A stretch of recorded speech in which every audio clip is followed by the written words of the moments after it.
कक्षा 12 कला अर्थशास्त्र पार्ट 1 पांचवा अध्याय है बाजार संतुलन और इसका है क्वेश्चन नंबर 5। आज इसका हम अध्ययन करेंगे। तो प्रश्न देखते हैं। फर्मों की एक स्थिर संख्या होने पर पूर्ण प्रतिस्पर्धी बाजार में कीमत का निर्धारण किस प्रकार होता है, व्याख्या कीजिए। सबसे पहले आपको प्रश्न समझना है। फर्मों की एक स्थिर संख्या होने पर पूर्ण प्रतिस्पर्धी बाजार, फर्म का मतलब उद्योग हो गया, और पूर्ण प्रतिस्पर्धी बाजार में पिछले अध्याय में मैंने आपको बताया है पूर्ण प्रतिस्पर्धा जो बाजार होती है, इसका मतलब होता है कि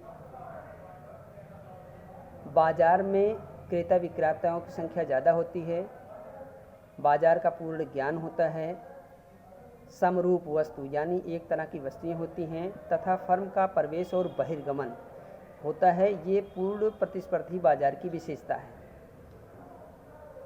तो कह रहा है कि फर्मों की संख्या स्थिर होने पर पूर्ण प्रतिस्पर्धी बाजार में कीमत का निर्धारण किस प्रकार होता है। कीमत का जो निर्धारण होता है मांग और पूर्ति की सापेक्षिक शक्तियों के द्वारा होता है। तो आइए उत्तर देखते हैं। फर्मों की संख्या स्थिर होने पर पूर्ण प्रतिस्पर्धी बाजार में कीमत का निर्धारण मांग और पूर्ति की सापेक्षिक शक्तियों द्वारा होता है। इसकी व्याख्या सारणी व चित्र द्वारा निम्न प्रकार से किया जा सकता है। माना कि किसी बाजार में किसी समयावधि में चावल की विभिन्न कीमतों पर मांग और पूर्ति की मात्राएं इस प्रकार हैं। आप देखिए, इस तालिका एक नीचे दी हुई है। तालिका में दिया हुआ है चावल की पूर्ति, चावल की मांग और कीमत। यानी कीमत के घटने बढ़ने से मांग और पूर्ति पर क्या प्रभाव पड़ता है, या मांग के कारण कीमत पर क्या प्रभाव पड़ता है, या पूर्ति के कारण कीमत पर क्या प्रभाव पड़ता है। तीनों ही प्रभाव इसमें दिया हुआ है। तो देखिए, इसमें देखते हैं कीमत का निर्धारण मांग और पूर्ति के द्वारा कैसे चेंज होता है, कैसे बदलता रहता है। तो इस तालिका में पहला है चावल की पूर्ति, उसके बाद है कीमत प्रति कुंतल रुपए में और चावल की मांग। तो सबसे पहले आइए देखते हैं चावल की कीमत। चावल की जो कीमत है जब 150 रुपये प्रति कुंतल है तो चावल की जो पूर्ति हो रही 100 कुंतल हो रही है और चावल की मांग हो रही 20 कुंतल। आप ध्यान से देखिए, जब कीमत ज़्यादा होती है तो पूर्ति भी ज़्यादा होती है लेकिन मांग कम होती है। दूसरा देखिए, जब चावल की कीमत प्रति कुंतल 135 रुपया हो गई तो 35 रुपया 135 रुपया यानी चावल की कीमत घट गई। तो घटने से क्या हुआ, चावल की जो पूर्ति है, जो फर्म है, उद्योग है, वो पूर्ति क्या करेगा, क्योंकि घाटा नुकसान हो रहा है तो पूर्ति को घटा देगा। तो चावल की पूर्ति कितनी होगी, 80 हो गई। लेकिन मूल्य गिर जाने से, कीमत जब गिर गई है तो चावल की मांग कितनी हो गई, 20 से 40 हो गई। यानी कीमत बढ़ रही है तो बढ़ने से जो चावल की पूर्ति बढ़ेगी उद्योग को लाभ होगा, लेकिन चावल की उसकी जो मांग है वो घटेगी। अब यहाँ कीमत घट गई तो कीमत घटने से पूर्ति जो है क्या हो गई, कम हो गई, लेकिन मांग बढ़ गई। अब अगला है चावल की जो कीमत है वो 120 रुपया यानी और घटकर नीचे कम हो गई और इसका मूल्य गिर गया तो इसकी पूर्ति 50 हो गई यानी कम हो गई, और इसकी मांग क्या हो गई, ज़्यादा हो गई। जब कीमत घटेगी तो मांग सदैव ज़्यादा होती है।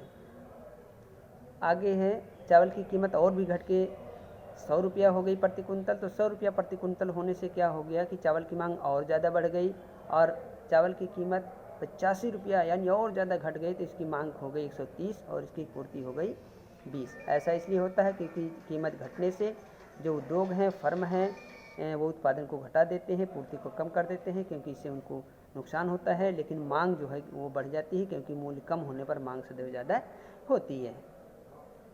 तो ये हो गया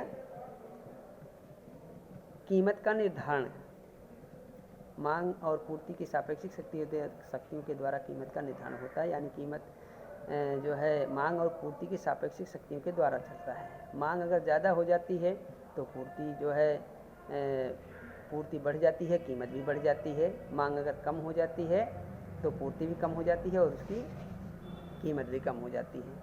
अब इसको चित्र के द्वारा समझेंगे।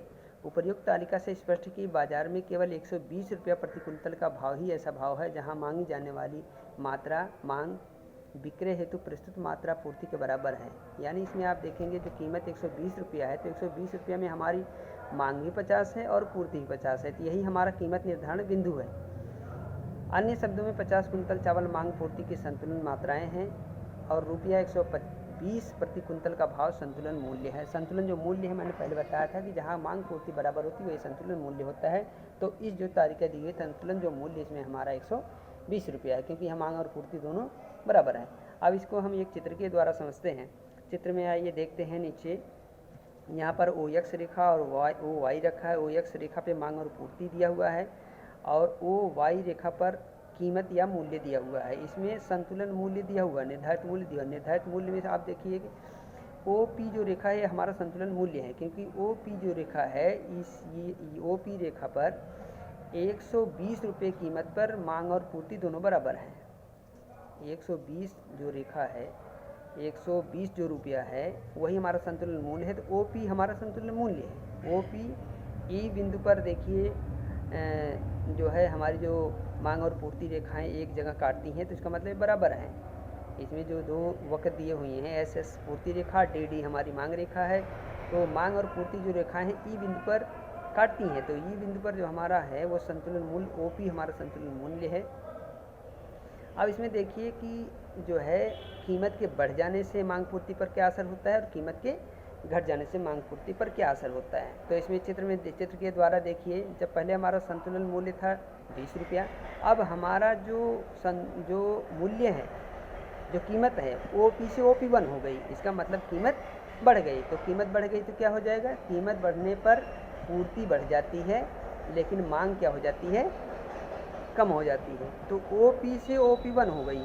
जब OP1 हो गई तो OP1 होने पे हमारी सप्लाई क्या हो गई, हमारी पूर्ति क्या हो गई, हमारी पूर्ति हो गई इस पे A बिंदु पर SS जो हमारी मांग पूर्ति रेखा है, पूर्ति रेखा पर S देखिए, यानी पूर्ति रेखा पर जो S है A बिंदु पर काटता है, तो S जो है ये पूर्ति बढ़ गई है और पूर्ति बढ़कर A बिंदु के नीचे आ जाइए आप, इसमें M1 दिया हुआ है। यह हमारी जो है कीमत बढ़ने पर पूर्ति बढ़ गई है, M1 हो गई है। लेकिन डिमांड क्या हो गई है, डिमांड B रेखा पर नीचे आइए M2 हो गई है।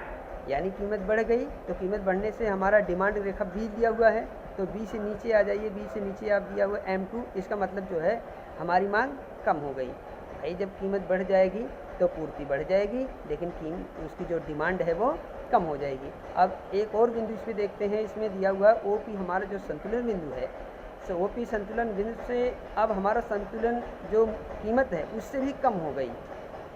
यानी कीमत हमारी OP से OP2 हो गई, यानी कीमत गिर गई। तो कीमत गिरने से क्या होता है, कीमत गिरने से मांग बढ़ जाती है और पूर्ति कम हो जाती है। तो OP जो रेखा है, OP जो बिंदु है OP से OP2 हो गया।